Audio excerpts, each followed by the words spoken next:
Hello and welcome to the UK Surf Show. We are your hosts. I'm Pete. And I'm Mitch, coming at you straight up from somewhere close to the front line. Cheers for that, you pointless orange prick. And we've had some time off, so it's probably right to say Happy New Year, Merry Christmas, all that kind of stuff. Especially to you, Pete, my very good friend. I've absolutely missed your company over that time. I bet you have as well. I bet you really have. Well, this was going to be Newquay Women's Surf Club this episode, but there's too much to do on the audio. Someone may or may not have started pressing record when everyone started yabbering at the start because we were chatting so long, and then we just went straight into it. And lucky we had backups recording already. Like, you know, that was a great trip. Forgot the cameras, forgot to press record, forgot everything. But it was a great trip. Just taking a little bit of work. But it was a great trip. It was a good trip. But that one will be out next. That'll be the next episode, so Newquay Women's Surf Club. And I'll pre-warn you, that one, the first 10 minutes when everyone's introducing themselves, the audio's a bit shit. But after that, it's all good. Well, there you go. So, Peter, how was your Christmas? It was good. It was the most chilled Christmas I've had in years. It was really good. Went surfing, did lots of stuff, and then came back, got a lovely birthday message off my friend Mitchell on my birthday from Instagram. You did. And and also while I'm on Instagram, I'll just say it now, I'd really like to thank the people, our supporters and our network of people that we've got that follow us on Instagram, follow the UK Surf Show. It's such a fucking getting ahead of myself in a story later on. Van broke down in Westward Ho. I put on about jump leads, and the amount of people that came forwards just fucking laughing at me was good. Unbelievable. Good. There's no other way to explain it. They just laughed at me. Actually, 2 people offered to help, but actually did get a few offers, and it was good. It was good. So 2 people initially offered to help, and then I got a few other messages. Oh, you all right? You're still stuck there and stuff like that. But no, got some guy that rescued us, but I'll tell you all about that later on. I wouldn't expect any less. You surfed every fucking day. I just thought, I jinxed it, didn't I? Because I said that thing of, if we'll keep a tally this year, because I think I got more ocean surfs than you last year, and we'll keep a tally. And for the first 2 weeks, I didn't surf at all in the ocean, and you were like that. Another surf today, 2 surfs in the ocean today, 57 surfs in the ocean today. Well, I'm certainly not complaining. Let's be clear about that. Do you know what it is as well? I feel that because I have accepted an offer on the flat, so I am moving in with Special K, and I think last year was just a brutal year on the East Coast for swell right across Scotland. Right, it was horrible. 3 people have said to me over Christmas, you say that every year. Yeah, well, this year in particular, or last year in particular. But it was like, I don't know, it was like the ocean gods were going, where the fuck do you think you're going? You're not going anywhere. And I'm not talking just surfs that I had to go travel for. I'm right here on the doorstep.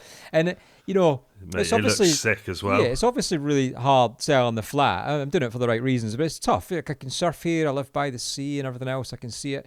But if it had been just a flat period for ages, it'd be like, oh well. But the fact it's been so good.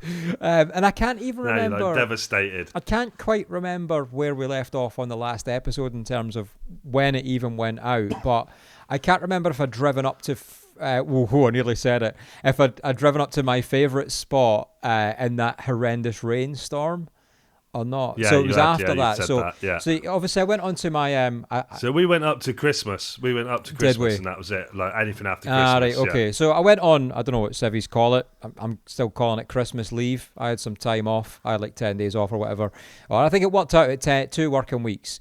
And I was like, sweet, I'm just going to surf all the time. And... that honestly, that first week there was nothing. I think I travelled a few days, but never really. It was like there was really good single day forecasts, but single days, and it was so far apart from each other. There wasn't a sensible sort of. So I was like, I ended up just discovering selling on Vinted, which I really did, and Oh, I fucking know. You told me all about it. You rang me every day with updates. I was honestly like, Vinted, if you've never sold on Vinted, it's the easiest Special thing. case said to you, ring someone that fucking cares, and you decided that person was me for some reason. I let you know all about it. Well, I've not bought them yet, but I have sold enough clothes worth of stuff to buy my Rogue alloys for the van. So that's how easy and good Vinted is for stuff that's just lying around. Anyway, so I done that for the first week, and then second week, oh man, it was like, and I think I'm talking somewhere in between Christmas and New Year. I think the swell started coming in, and yeah, you're right. I pretty much surfed every day. I mean, it was bombing out there, proper ocean swell. Yeah. There was days without wind. There was days it was just glass. It was like, we speak about it on the show quite a bit, and especially since Lost Shore opened. Just feeling that progression. But like I say many times, what? I've got a point on this. Okay. Right? So you say that because surfing in Lost Shore, when you get that perfect day in the ocean, you everything works and it goes together, right? So in that theory, if you surf sloppy, messy, choppy shit, when you get a perfect day, you can't fucking surf it. in your theory, the way it works is Lost Shore makes you good surfing perfect days. No. It gives you the ability to surf any days. I'm just saying, if the wave's not quite as clean and perfect as it is in the pool, then set your expectations on what you physically will be able to do on the day. Like every wave's different, every beach is different, so on and so forth. So there's just so many variables. But I know if I was to surf, I should be able to surf the same in the ocean if I was given the same conditions.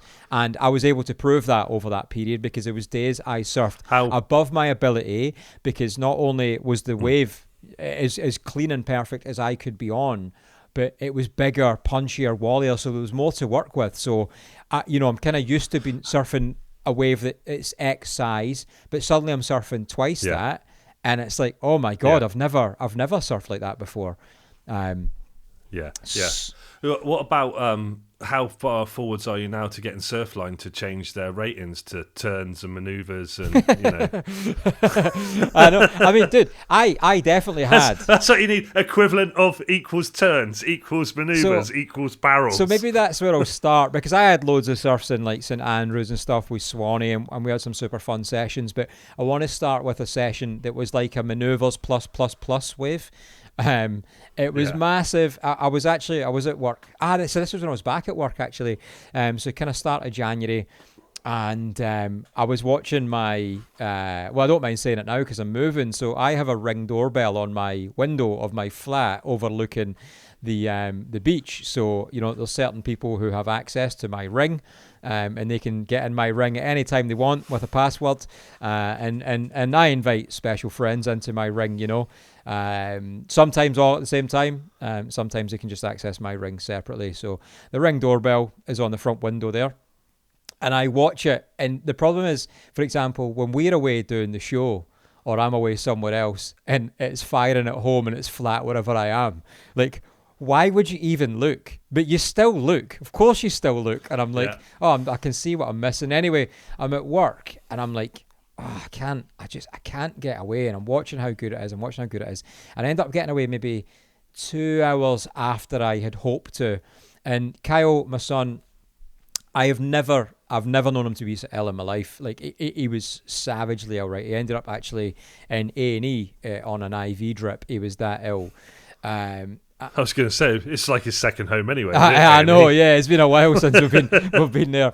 So he came to mind and he just literally slept for days, like a week, and didn't really move. And I think I came in one day and he'd moved. The only thing he'd moved from his bedroom to the sofa behind me here. And I was like, why are you in here? And he went, I'm sweating my nut off in my bed. I'm like, but his bedroom's like the coldest room in the house when you open the window. So I'm like, so you're just sweating all over my sofa instead. Anyway, I get away, right? Swanee, Andy Jameson, your best paddle boarder friend, they were all surfing Kirkcaldy. I'm watching the cam. I get back and I have to drive by the beach to get home, but I had nothing in the car. So I was like, I need to go home. I need to get the keys to the garage, get my board, get my suit. So I drove past it and I was like, oh my God, it was perfect.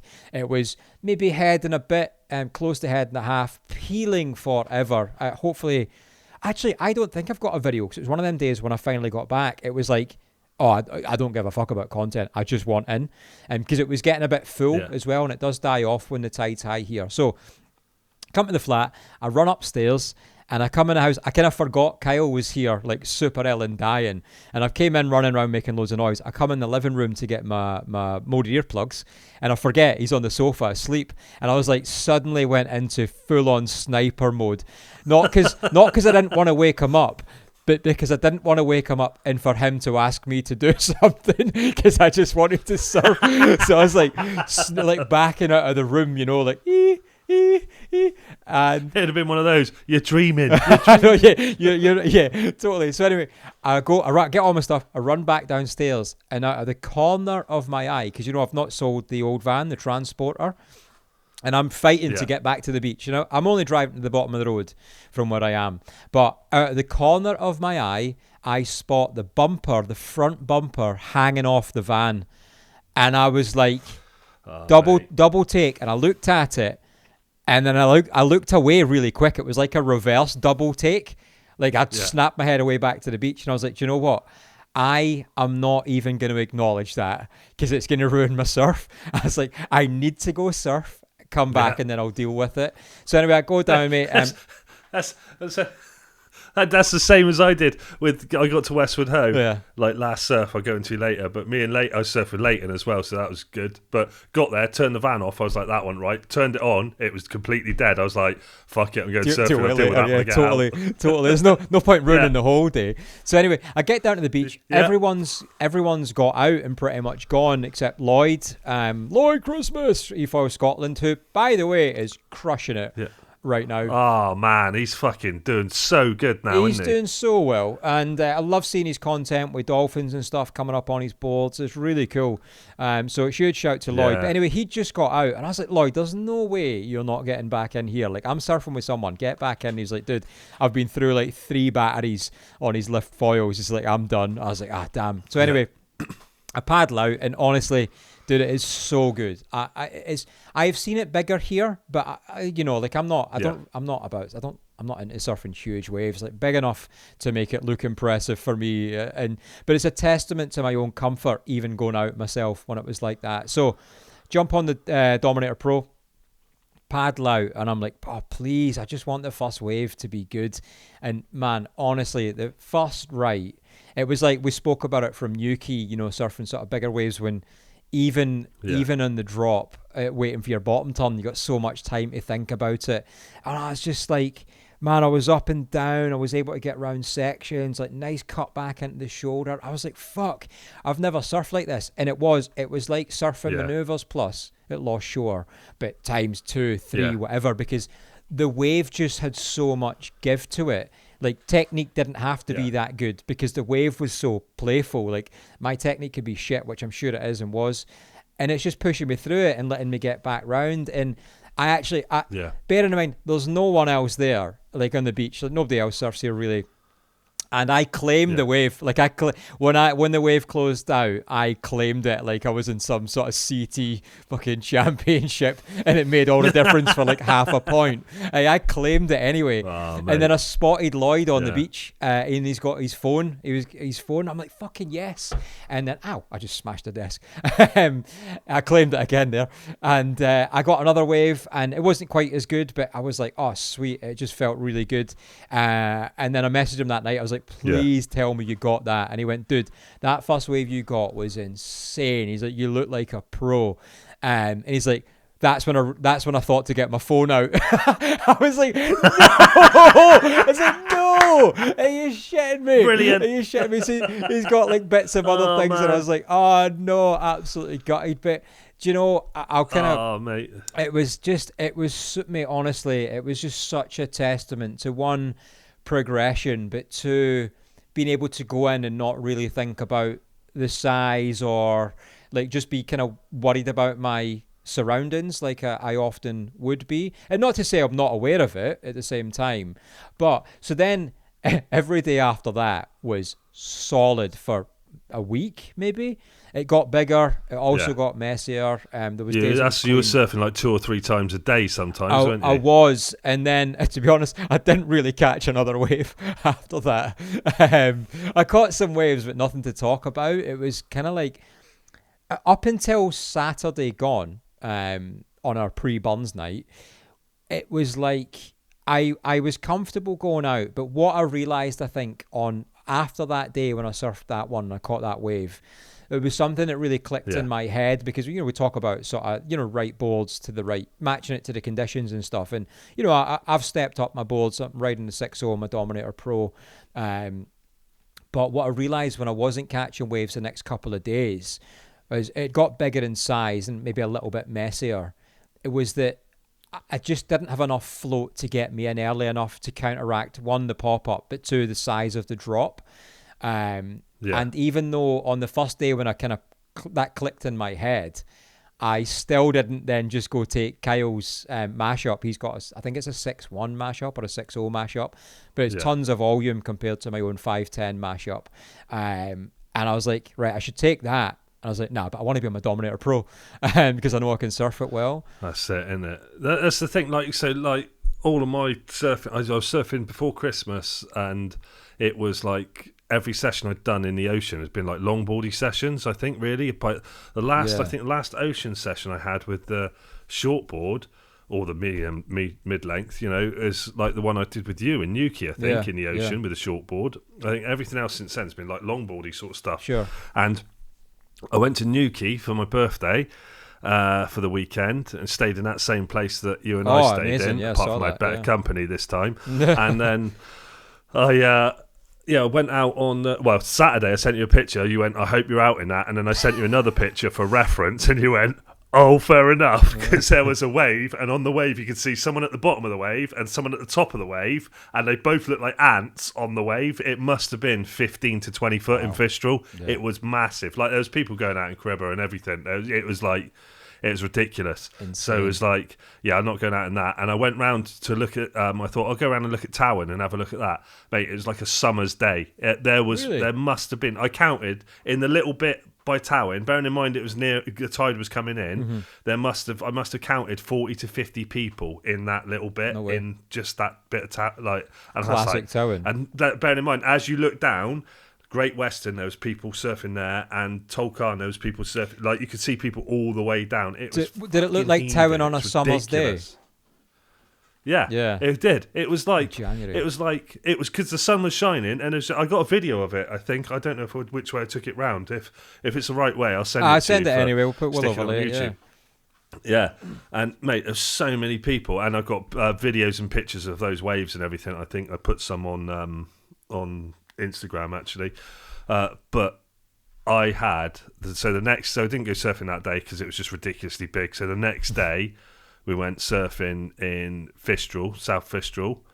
I had the worst surf I've had to the point. The M23 nearly got snapped. I was so close to put my foot through the board. I was fucking raging. Like, everything that could possibly go wrong was going wrong on the surf. Like, I felt like I want, like, my own stuff as well. Like, I felt like my paddle fitness wasn't there. Yeah. I felt like I wasn't moving. I wasn't in the right position on the board. I wasn't paddling hard enough to get into waves. My shoulder was fucking hurting, which is still gammy from Lost Shore. So I don't know, like, what the hell. I'm probably going to have to do some physio at some point, but. So there's that as well, and then I was just my feet were dragging. Like, you know what I said before about the O'Neill boots catching. My boots, even my surface boots were catching as well. So I'm like, maybe it's just boots they're catching. So or it's just you. It's just everything, eh? Or it's just maybe it's just me. Yeah. But it's just, oh man, like, everything that could go wrong on that surf went wrong. It was, I just don't know what it was. Dragging my feet, paddling, as I say, everything was off, and I just wasn't getting up quick enough. Yeah. And I think I got one wave where I sort of got up, or half wave, and I was so pissed off I wanted to snap the board. I got out in the end and sat on the beach for a bit, and I was like, right, I'm going to go back in and just catch one more wave, and that's it. And I caught one wave and it was all right-ish, and I was like, right, that'll do, I'm getting out. But I was like, at that point I was so pissed off, and I was like, why are you getting so pissed off about? It's like, I don't know why I was getting so fucking mad. And I'm like, I can fucking do this shit. And it was even like, I think what it was, like having time afterwards to reflect and think about it. I've been surfing longboards all the time, like I said, and then I've gone back to that. That's the shortest, smallest board I've properly, ridden and got on well with it. But I think I've been off it for so long. Even last time when I went on the TIKI board, again, the TIKI's more volume as well and a little bit bigger. And I felt like that was working really well. Yeah. So I think it's that jumping in sizes, changing boards too much, and not consistently surfing that shorter and shorter equipment, and or like staying on that M23, that I've just lost the M23. So I've got a session booked at the Wave, I think, on the 13th or 12th or 15th, I can't remember, somewhere around then of February when they reopen. And JB's booked us in there, and he's like, right, going that date. And I was like, I'm not going to take my board, I'm going to take one of the boards from there, like the 7-foot foamy, just to get back on that in there and just get used to it again and just like relearn again. Like it just feels like it's one of those things that's really awkward. Like you feel like sometimes with surfing, well, this is me personally anyway, that you feel like, oh, I've got that, I've cracked that, and then you do something else and you go back to it and you fucking lost it again, and it's like, what is this? Like, how can I have had that like last week or last month, and this month I can't do it? No, it's definitely a kind of one step forward, two back, and then two forward and one back at a time. Like I think people reference golf in the same tier here, but like surfing, there's not many other sports where performance in such a short time for something that's technical can vary so much, and I think a lot of that has to be mindset and not through choice. Like, you know, how you're feeling, did you sleep well, all the things that add up, and like suddenly you're sat and they're just getting pissed off at one little thing. Maybe it took you longer to paddle out than you wanted it to, or you didn't think it'd be a hard paddle out, even though it had some size or whatever. You were like, no, I'm happy with that, and then and you don't, like, I think there's days where it can just all add up and just overwhelm almost, but it's nuts how much of a physical effect it also has. And I don't think it's a bad thing chopping and changing between boards. But I guess at the same. Oh no, I just think because I've gone down to like smaller boards that I haven't been used to surfing, and then I've been back on long boards, and I feel like I've had a good Christmas. So I had a good few Pete, feeds. let me tell you, you also look like it. Yes, good. I knew you'd say that. While we're on the subject of how we look, why is that dodgy slug still above your lip? I thought that was going. Well, you have to speak to Special K about that. I don't like it. I still feel like I look like I own snakes. In fact, I said that to some. We were at a Bun supper. You look like you're going to sing the YMCA, to be honest. We were at the Bun supper at Lost Shore on Saturday night, and I was saying that to somebody at our table. I was like, "Yeah, I feel like I look like I own snakes," and he went, "Oh yeah, you do." I was like, "Yeah, you do." Yeah. I bet it glistens when it gets moist as well, doesn't it? What gets me is people keep saying, "Oh, but you suit it," and I'm like, "That's not necessarily a compliment." It's like, I'm going to be careful who I choose here in reference, but say Alex Mason. He would also fit. But I would say that maybe I'm not being that careful, but Jimmy Savile looked like the type of person he was. So Jimmy Savile suited the type of person he was. That's not a compliment, but he suited the type of person he was. So saying somebody suits something isn't necessarily a compliment. Do you know what I mean? Yeah. I think the views expressed on this programme are the views of the individual and not to be taken as the views of the UK Surf Show. Yeah, right. So, where were we going with that? So then after your dodgy moustache and my good Christmas weight that I put on, so like I felt like I was a bit heavier. To be honest, there's a lot of it like over Christmas and stuff, and even up to it, I hadn't been eating as good. I hadn't been doing any training. Just let go of everything of like all of that sort of stuff. Whoa. You say that as if somehow before Christmas you were like training for a fucking some sort of marathon man in the desert type thing and eating like a god. I was. What do you mean you were? I ate one lentil a day for the whole year until it got to December, and then I just went fucking Gordo. Yeah. Your Christmas festive period lasted 11 months. Fucking fact. But it's Christmas, Pete. It's fucking March. Yeah. I was working how long you can still say it before and after. Yeah, but it's Christmas. It's all right. It's Christmas. It's all right. But yeah, no. Honestly, I like joking aside. I just like for the second part of the year, I was just like whatever. Yeah. And then it got to coming towards Christmas. I was like, I'll start again in the new year. And all fairness, I have started again. I've started doing training. I've started doing loads more exercise. I've started doing a lot of stuff better and eating better and everything as well. But I noticed that on my surf in Westwood Ho because it was fucking monstrous. So, like, let me run you through Westwood Ho because this was fucking When brilliant. was this? Yesterday? Monday? Yesterday, Saturday? so Sunday the 25th of January. The month of January, 2020, 6 o'clock. And just to be clear, Westwood Ho is just a little bit back from the front line, isn't it? Yeah. Cool. I know the one. Yeah, cool. Yeah. I don't know what you're on about, but yeah, Westwood Ho is Devon, North Devon. It's bloody brilliant. It's the same beach as Saunton. They just face they're like slightly different angles on each other. And so I saw Leighton on Saturday because he's like, I've got a free weekend really. So he said, I'm going into town. Do you want to come into town and we'll have a drink, coffee or something like that? I was like, yeah, all right, then I can meet you. Yeah. So I went into town. While we were sat there, I was like, look, I pulled the surf report up and I was like, surf looks good tomorrow. And he's like, really? And I said, you still free tomorrow? He's like, yeah. And I was like, look. And he's like, fuck it, let's go. Yeah. And I was like, really? Because like he said a few times, let's go. And I'd be like, yeah, all right. And then he's not come. It's the first time we worked out, first time in 4 years we'd surfed together. Like that's the first time we surfed together in 4 years, which is Has ridiculous. It been that long? Someone will look it up now and go, actually, it's 3.5 years ago. Yeah, so it's been that long. So like that's probably nearly as long as like you've been on the show or something like that. Because I said to him, it was like when Effie was born, and Effie's 4 now. Wait, was the last time you surfed with Leighton at Westwood Ho? Might have been. Wasn't the day that was the day we all met for the first time? It must have been around then. Yeah, it's probably around then. Because you both surfed that day. I don't know if you surfed after it, but you both surfed that day when I came down when we all met in person for the first time. Yeah. Because that was that was.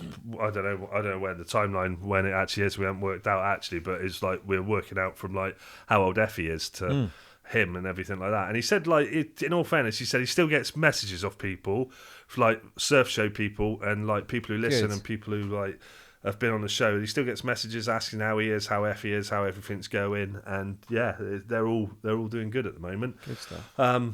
But yeah, so we said, yeah, let's go surfing, and looked forecast, looked good, and Leighton just is a fucking massive jinx on everything we do.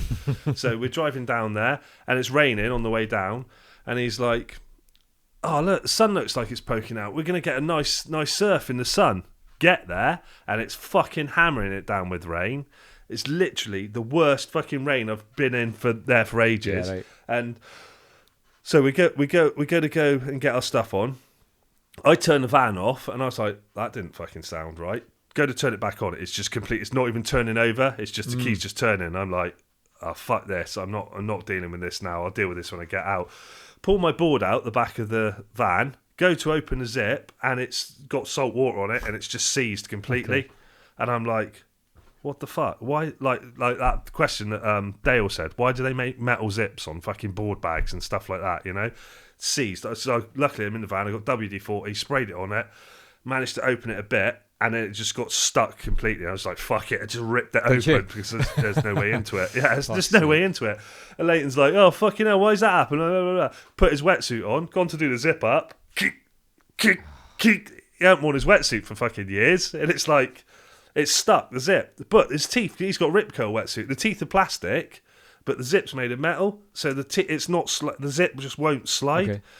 So I've grabbed the zip, sprayed a bit of WD-40 on that as well, like wiggled it about a bit, and it's still not shifting. I've got a pair of pliers out the back of the van. We look like a right pair in the car park. I grabbed his wetsuit like that and just literally pulled it across like that, and it's shut. And he's like, "Great, I'm probably stuck in it now, or whatever." All his skin just in between the teeth. Yeah, just ripped his nipple off. That was it, basically, with the pliers. But yeah, so we've got into the water and.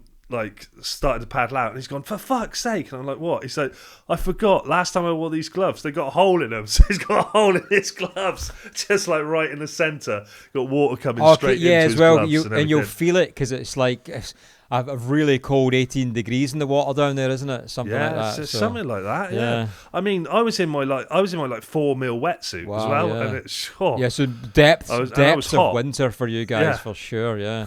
Saying that, shout out to Richie who did the he was up at Lost Shore and he did the 60-second surfer on the Instagram, and he came up to Lost Shore and he surfed up there in a 4.3 and he was like, it was freezing. I was like, what are you surfing in a 4.3 for? I mean, I said, Mitch has been in a 6.4 since bloody summer. For clarity, no, I haven't. But yes, continue. No, but a 4.3 at this time of year in Lost Shore is you know. No. I couldn't agree more. I'm 5'4", hood, obviously, boots and gloves. The water is brutal. Yeah. I think the ocean temp's like 5-6 degrees. I've not actually looked for a while, but the ocean temp's fucking freezing as well. Yeah. Well. So we got into Westwood Ho anyway, and we've first time we got in the water for ages, and it's like, oh, this is going to be great. So I'm looking at it as I'm driving, as the video that you saw of us driving down, it looked perfect. But as we got down, the tide was going out a bit, and that bit's all over the rocks and everything. So we're further down by the slipway, and oh, was that inside wave not surfable? Was it too close to the rocks? Yeah, no, it is surfable. Yeah, it's surfable. Because it looked insane. It's over rocks and everything, and I'm just like, I'm not keen on it there. A lot of people do surf there, but I'm not that keen. I'm a longboardist there, so yeah. But so I've looked at it when we've stood on the top of the where the pebbles are all the way across, and it's doing that thing where it's breaking so far out at Westwood Ho. So many people have said to me they've had the longest ride of their life at Westwood Ho, which same place I have, but it's breaking.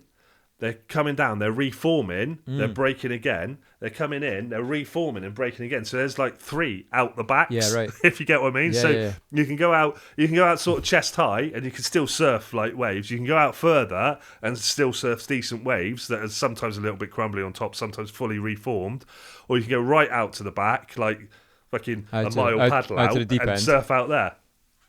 Yeah, I did actually get out to the deep end, and I was so knackered by the time I got out there. I sat out there for a bit, and I got one wave back in, past Leighton, who saw me on it, and then I came back out, and he was in that middle section, where they were reforming, the first reform, and he's like, I can't, I'm just not paddle fit enough to get out there still. That's 4 years, man. Yeah. Yeah, I know he's a monster that he still works out, but it just proves it's the paddle fitness to what you're doing is different things. It really is, yeah. And mate, I was knackered. I was like, I'm not doing that again. It was hard work getting out there. So I surfed in that middle bit, but that first wave I caught all that. As I was saying, the surf before was so bad. This one was just it was hard work paddling and hard work getting out there. But I mean, I had that one wave in, and it was proper lovely, face of the wave, when you hear that on the wave and everything like that. That was really good. And then after that, when I was back further in with him, where the reforming waves would come in, and I was surfing there, I actually managed for the first time in my adult existent whole entire life of the planet of surfing, is to cross step and then cross step back and then turn. So I was like, well, that's a bonus, because normally I cross step and I'll be forwards and I'll be like, now I'm fucked, and fall off, or try and step back and the board will just spin out from underneath me. So I'm like, I've managed to cross step back, and then I'm like, oh, I'm still all right on the board. And I've put my foot on the back of the board and really turned, really turned into it, and then came off the back of the wave, and I was like, I'm so glad that happened in front of my mate. But it's just it's that thing again of your mate seeing it, and I'm fucking yes, you can see the progression of last time we surfed together to what I was surfing then was good, but it's that thing I always say, surfing with a mate. I could have paddled back out the back and then surfed out there more, but I'd rather surf and surf with my mate than surf out there on my own, where maybe the waves were a bit better out there. But I'd rather come in and surf. If I think I'll always do that. If I've got a choice of surfing and there's surfing with a friend, or I could surf a bit further out and the waves are better, but I'll always surf with a friend. Yeah, because I like surfing with someone. That's something, again, I was chatting about this with Swanee, because in some of the days he's not been able to surf, so quite a lot of the days here I've been surfing alone, and like I said before, not many people really come here and surf. and it's solid. It's heavy out there. It's pretty crazy, but it's not a beach town. You know, it's a town with a beach. Nobody's coming for you if it goes wrong. And we know in surfing how quickly, you know, ball to the head, whatever. Nobody's coming at all. And Yeah. just because it has been sizable and particularly heavy, while I'm happy to paddle out myself, I will and I do. But I then won't push it. Like maybe I won't go sit quite as deep as I know I would rather sit, you know. I'll sit a little bit further inside and maybe get, I don't know, not quite the waves I want, or put myself in a safer but not as friendly position, which is really frustrating. But at the same time, there's a balance between not being stupid and trying to enjoy it. And even just having somebody in the lineup, if you don't know them, like knowing there's kind of eyes on you sort of thing. It's such a nice thing. But Saturday... But you know, that's purely mental, because if you think about it, the amount of times you've been in the surf, you see someone surfing next to you and then they're gone. Do you think, oh, I wonder where they're gone? Or do you just No, fuck it, you're doing your own thing? It's not thing. that I sit and wonder where they are, but I do this when I play pool as well, and I don't do it on purpose. But if there's only like one other person in the water, you know, like a lot of people will sit with their back to the beach, and they're obviously just facing out, waiting for waves. I sit with my board pointing at them, and I don't do it on purpose. I always catch myself doing it, and it's exactly the same when I play pool or snooker. I will go stand down the line, like on the gun target line of the person taking the shot. And again, I'm not doing it on purpose, but no. So I'm always aware when people are about and what they're doing and where they are. But yeah, so it's just, I think there's just something nice about knowing there's somebody else there. Also knowing that they saw your wave if you get a good one. Yeah. But Saturday. Yeah. This Saturday, gone. The same day I think you surfed. I had a bit of time in the morning before the Burns supper. Fair far, your honest sonsy face. Great chieftain the puddin' race. I boomed them, aye! Anyway, I went and had a surf. It was... What just happened? A bit of Ravi Burns there for you. I was watching it out the window and kind of like, again... How many times have I said this on the show? Like, for that whole sort of period, when I was looking out the window, I'm going, it's chest high. I get out, it's head and a half. Every day, knowing that it's bigger than it looks, still take the wrong board. Yeah. And actually, just to cover that off, because I spoke about it before, I did eventually, on a second session one day, I took Kyle's mash up, went a little bit further down the beach, and... What a difference. Wait, you've got to tell the message that you sent to me, which is, I wish I could remember which one it was and find it. And you basically going, by no way or means were you ever right, but... Yeah, that's right, yeah. I did remember sending you that, yeah. So I like had already told myself twice, you need a little bit more length and volume for these waves, because it was really big. And because I've never really comfortably surfed like that. I've just been out there surviving, not trying to surf, just trying to be part of the cool gang because I don't surf big waves. Yeah. And I was like, no, I'm taking Kyle's board. So I went out on Kyle's board, and honestly, first wave, what a difference. It was super long. I was up and down. It was just, and having that extra volume it just seems to allow you, or length as well, a bit more control, because the wave's so much more ferocious. It just tries to throw you off. Yeah. So I actually felt like I had more control, because I guess the thing was with my short board is that I know I can throw it round, but that's not necessarily for me anyway. I don't have that much control of the board to be able to control the board at that speed.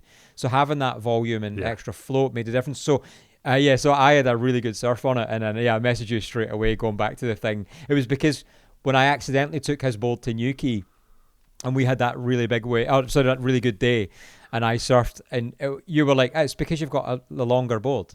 And I was like, no, it's not. So I sent you No, I said you got a longer board and more volume, and it's doing you a favour that you don't realise it's doing. And you're like, no, that's fucking bollocks. That's fucking bollocks. Definitely and then I got a message going, by no way am I ever going to say you're right, but you were kind of right.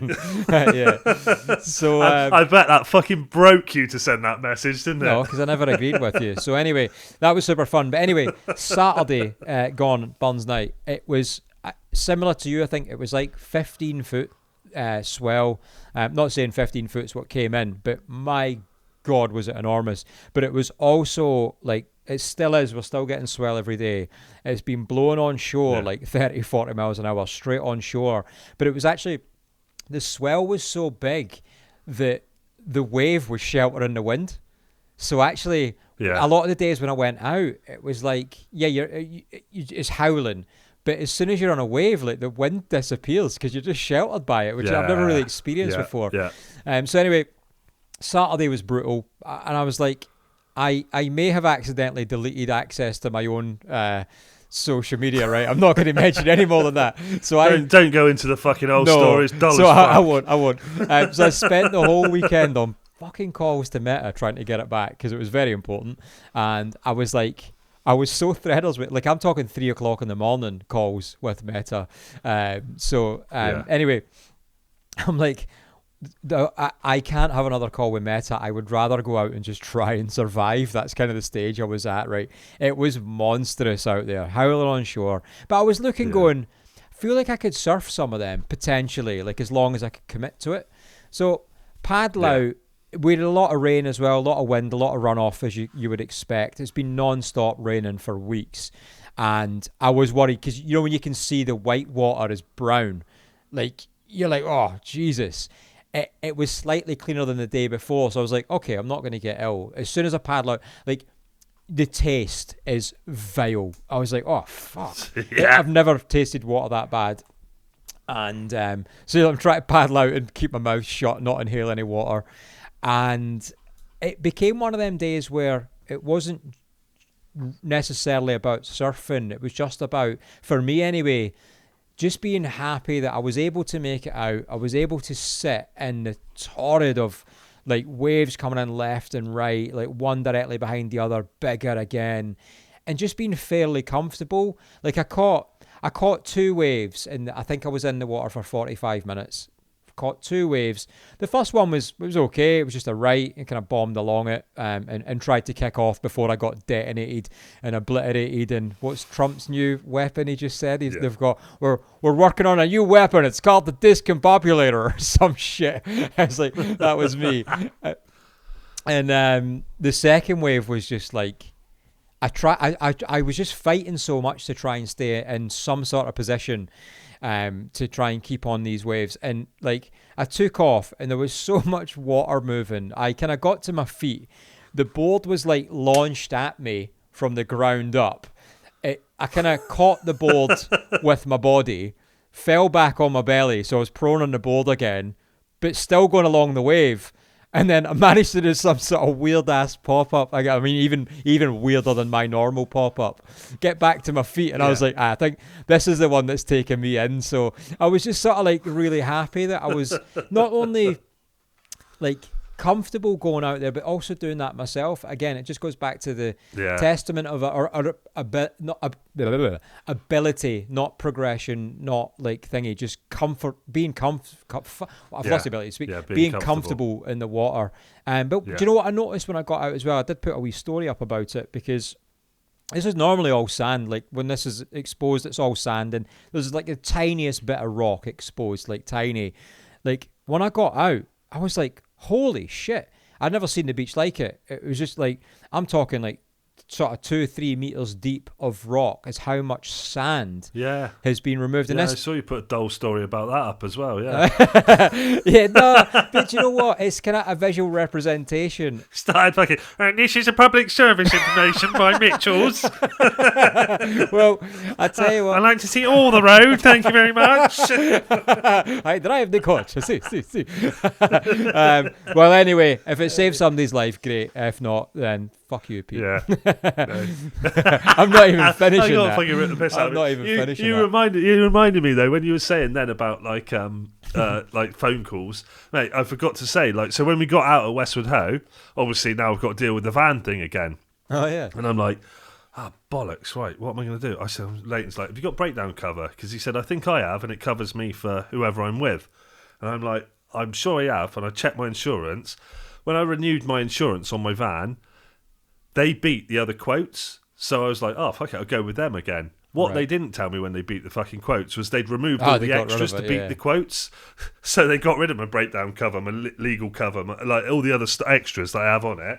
And I was like, right, so that's not on it. Oh, I've got RAC cover though. So I looked, and I've got my car on RAC cover.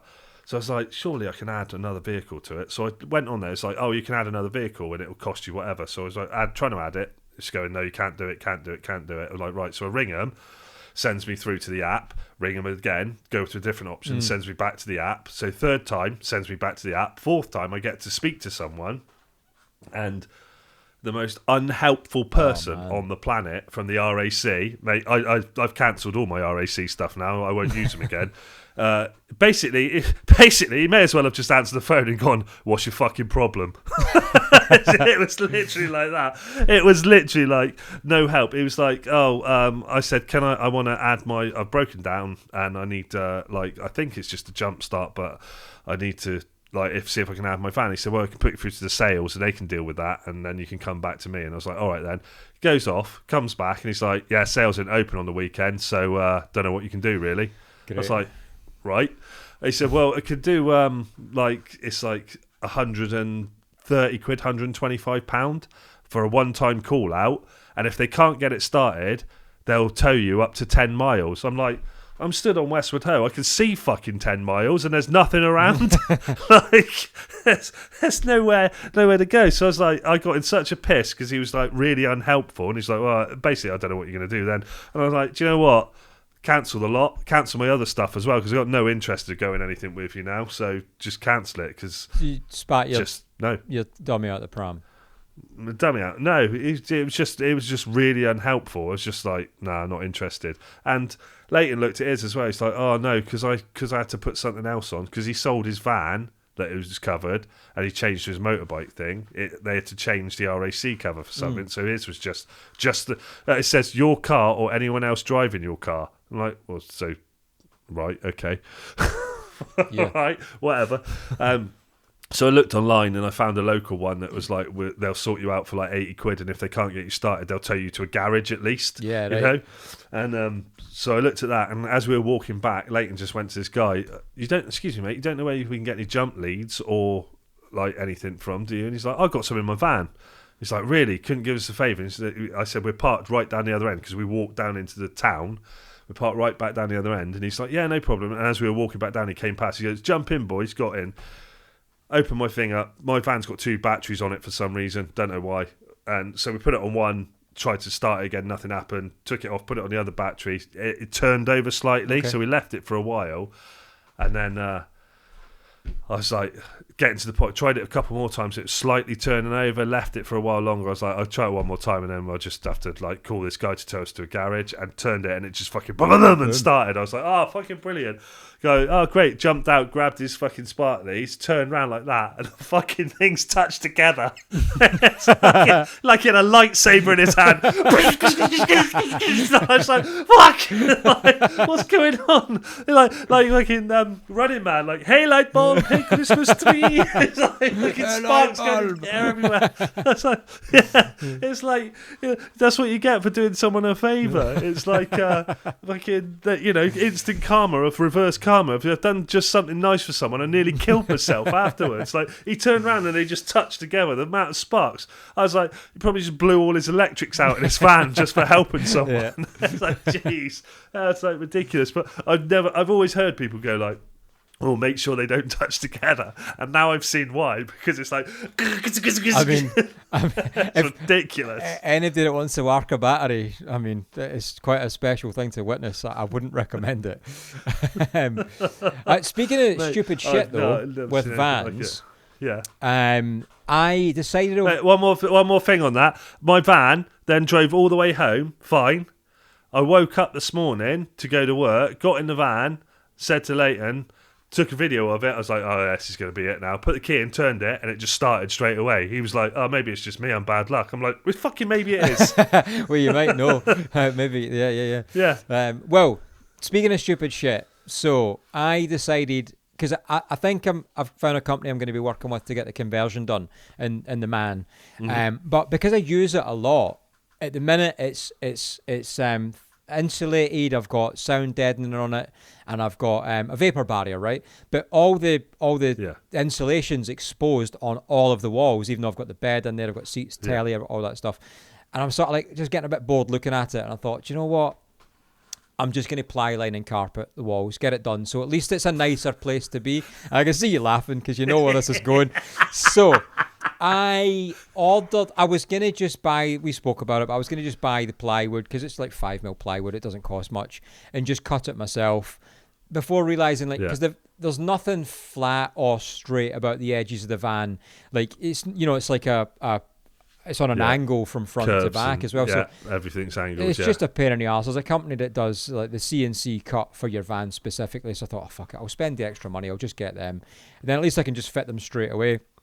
So you pay the money for it being CNC cut and for it to be a perfect fit. So obviously they arrive and they don't fit perfectly. So I have to do a load of cutting anyway. So jigsaw out. But then I've also got to cut out the window cutouts basically for where I have my flare pods. I have to do a load of amendments and stuff, and I'm like, oh, that's fine. I'm happy with stuff like that. So I get just boarded straight over them. Yeah. So I fit everything. Make sure it all fits. I cut it all. I'm really happy with it all. Ordered the carpet as well. Ordered the glue. When you use 4-way stretch carpet and the spray glue, like you just end up looking like some fucking bear. It's brutal, but you could always put gloves on, but Yeah, I could have, couldn't I? So I'm like, I wanted to get it done on the weekend, and I got kind of like the side walls done and managed to cut out the surround for where I've got like the TV mounted to the wall, the brackets for the bed, get it all done. But it's pissing a rain, so I was like, I can't really take the plywood out. It's just going to keep that moisture inside it. So it ends up rolling into the next weekend. And I'm like, right, I want this done by Sunday. So I had to wait for the back doors. I've got barn doors. But because it's a man and not a crafter, normally if people have got camper vans, the window curtain runner normally sits inside the window frame. But the only difference in a man TGE and a crafter is that the back window is different. It's different shape. So the curtain rail, the one I've bought anyway, it doesn't go inside the window frame. It just sits on the back door. So it doesn't sit flush. So suddenly I've got this one full-size panel, which I'm like, right, what am I supposed to do with that? So it took a little while. And I'm like, oh, do you know what? I'll cut it in half, but I'll have an overlap. So the top to bottom just sits an inch over the curtain runner, and the bottom section sits flush. So I ended up with obviously the 2 panels cut into 4 and carpet everything, and I fit them one at a time. Bearing in mind these are the last bits of the van. Get to the last single panel. That is the last thing I need to do in the van. Go in the garage, as I've done with every other piece, cut it all up, carpet it, glue it, cut the corners, figure out how to cut the corners so I've got like a nice overlap so it's super clean. Get back in the van. It's like 9 o'clock. I'm like, sweet, this is finished tonight. Get back in the van, line it up to the back window, and immediately realise I've carpeted the wrong side of this fucking panel. And the panel isn't just like, it's not like a perfect shape. The window's offset, so it's not like I can just turn it round and it works. And I go back to the garage, and also then the kick in the teeth is that was the last piece of carpet as well. There was no more carpet. I was like, you fucking asshole. I had to wait like 4 days for the carpet to arrive. I had to get it finished. I was like, I've done everything to the letter of the law. Like, not a single mistake. And then I was like, oh my God, like, it's so frustrating, man. Mate, there's nothing. I've done on like stuff like that before, like 3 o'clock, 4 o'clock on a Friday afternoon, and I finished someo's decorating, and they're like, oh, can you just put this shelf back on the place? And I've gone to tap it with the hammer to the nail in, and gone down the fucking wallpaper with the hammer. Ripped like wall, and I'm like, fuck, everything back out, resort that, like, it's like nightmare stuff like that. Man. So yeah, I've had that before, but it's just a nightmare when stuff like that's gone. But I mean, we've now waffled on for like 53 minutes, 55 minutes, so we better wrap this up. And yeah, we give you some discount codes. Maybe a word from our sponsors, TIKI, in here. Depends. If not. Hi, UK Surf Stoke crew. I'm Rosie, and we're here to talk about all things TIKI. First up, we've got to remind you that we've got a discount code for 10% off currently running when you use the code UK Surf Pod 25, and you get free shipping on all boards when you use the code UK Surf Ship 25. Now we're going to get into our new things that we've got going on at TIKI. So first up, we're going to be talking about our new wetsuits, the Zephyr Eco. We've got our 543 and our 43 range. They're all made out of Ulex. They are totally thermally lined, tape, glued and blind stitched. We're also super excited to let you guys know that we've got 16 sizes ranging from 6 to 18 with short and tall variations in each size, which is the first that any brand's done. So next up, we've got our new Tiki fins that we've just released. First up, we've got our thruster set. They come in size small, medium and large and all have the price of $49.95. They're great. They've got a honeycomb carbon technology with a futures base. And next up are our Tiki single fins. We've got our 10-inch, our 9-inch and our 7-inch. They all range about $44.95. They're nice and sturdy and have a lovely upright stance for your really nice drawn out turns. We also have a range of side bites. Once again, UK Surf Pod, thank you for having us. Just a little reminder, we've got our 10% off code with the UK Surf Show 25. And for free shipping on all of our boards, you've got UK Surf Ship 25 as well. Cheers, guys. There's also a discount code there for Surface, UK Surf Show 24. That'll get you 10% off. You want me to keep going? All right. Cookwell Clothing, UK Surf Show 10. That'll get you 10% off. And if you want to get a 15% discount at Lost Shore Surf Resort, use the discount code UK Surf Show 15. That'll get you 15% off surf and or accommodation. And actually, on that one, we are about to launch a new wave. Probably, fuck it, I'm going to say it. I think this episode will be out before we launch it, but we are launching tons to tubes. Don't be fooled by the name. The tons section is actually the high performance wave. And the barrel, so I don't know if anybody follows the technical lingo. The barrel, the commercial barrel at Lost Shore is B2. It goes up to B6. B3 is commonly and pretty much by everyone referred to as the best barrel because it has the best shave. Well, you could get a shave. You certainly could get a shave on barrels. But all you're doing when you up the barrel level is basically taking all that water from the bottom and putting it on the top. So you end up with like a fatter lip, but like dry reef beneath you. So B3 is commonly referred to as the best because it's the best shape. It's just amazing. So that's what the barrel is. So the barrel's B3 and the tons is actually high performance. And the idea is that you can just blast out a load of tons and then set up for a huge tube, which I think is really cool. We have also refined pretty much all of the waves. We had the wave garden. Are you going to be going on that one?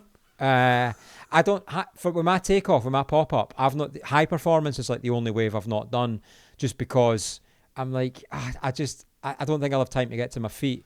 So if I can sort the pop-up out this year, then I'm happy to, but for now it's not really for me. But all the waves have been refined. Do you know what I saw sorry, saying about pop-up, I saw a really interesting video the other day of a guy talking about, I can't remember who it was, like the back foot front foot method. And going through it and someone was going, well, that doesn't fucking work, and like blah, blah, blah. And then him slowing down videos of pros, and every single pro that he's slowed down, even Kelly Slater, pretty much all back foot, front foot, aren't they? His back foot, always, all their back foots hit first. Almost all of them do that. There's a reason you learn back foot, front foot. Yeah. I'm trying to integrate that. I just find it hard with the muscle memory in the moment to do it. That's what I'm trying to integrate because that really helps me back with my knee, pop-up. front knee. No, it's back knee front foot or whichever way around it is. But yeah, so we've refined pretty much all the waves. So anybody doing like tons, for example, it's now wallier towards the end section, so you get a lot more to work with. So all the waves almost have been refined. So please come and check it out. Tons to tubes was hard to name and fit in with the kind of naming convention we've got. But my suggestions were actually to rename pretty much all of the waves. We didn't go with it ultimately, but I suggested that kind of naming the waves based on cooking appliances. So I was like, your sort of cruiser beginner waves could be the microwave, like the airwave. The airwave would be the air fryer. It was never ending. I think once you've gone past microwave, because it's got the word wave in it, you've burnt all your uses. No, there was more. I can't even remember. There was I think the new wave should have been called Wapata. Fuck.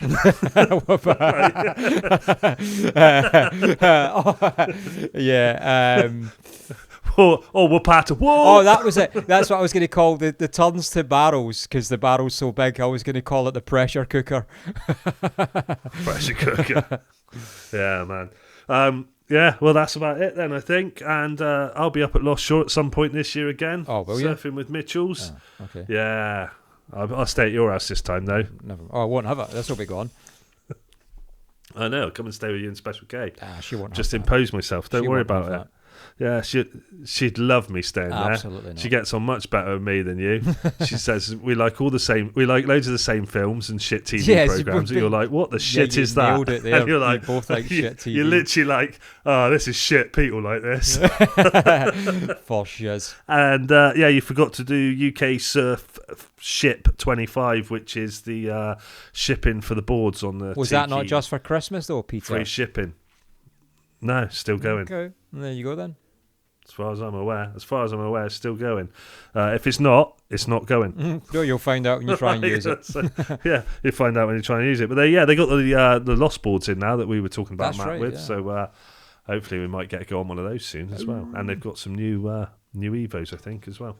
But yeah, so that's it. I think we've waffled for an hour, and next time we'll be back with a UK Women's Surf episode. And as I say at the beginning of that one, there's a little bit of dodgy audio, but it all gets better and works out when I remember to press record after everyone's introduced themselves. Until the next episode comes out after that, and we have to go through the exact same process of explaining the episode and why it didn't work properly. Oh, we have got one more of that in there somewhere. Yes, that should have been out by now from Yes, Lost Shore, but I've got to find the audio because that was all over the place and I don't know what's It's happened all to good. that one. But These things yeah. happen. Anyway, cheers. Good to be back, and we will see you next time. Right in jazz hands. Whatever. Bye. I'm off to hang out near the front line somewhere.